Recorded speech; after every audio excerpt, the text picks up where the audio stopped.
Oil plunging today, dipping below $70 a barrel. First time we've seen that since, what, February? This while the blame game continues in Washington over that giant oil spill in the Gulf. And not just oil executives on the hot seat. Now, Homeland Security Secretary Janet Napolitano getting grilled over the agency's response to this explosion. My next guest says there's plenty of blame to go around. Republican Congressman Louie Gohmert of Texas joining me right now. Congressman, yet the blame game continues. What's going on here?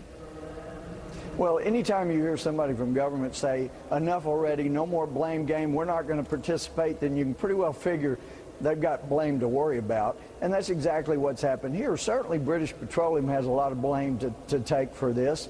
But then you look within the administration, you know, the president's talking about we got to end the cozy relationships. Well, what have they done? You may remember in the late 90s under the Clinton administration, the offshore leases that left out the price controls, and it cost our government millions and millions, which went as profits to those oil companies.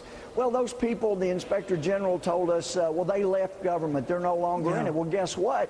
The one responsible is now with MMS.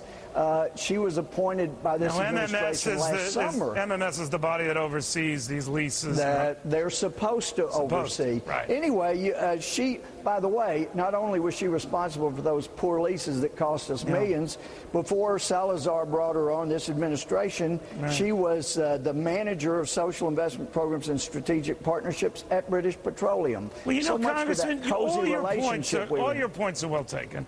And these hearings, of course, have value. I just wonder why they can't wait until after they cap this puppy or deal with this thing. Because, you know, with these executives going back and forth, and they should be grilled. And then the people responsible for overseeing them should be grilled. And all that's fair game. But the thing is still leaking like a sieve. It's sort of like, you know, when I was a kid and I plowed into our garage, the issue at hand at the time was, Neil, fix the pipe that bursts when you plowed into the garage. That's right. Then I'm going to beat the heck out of you. So I'm just wondering why the rush to do this now, you know?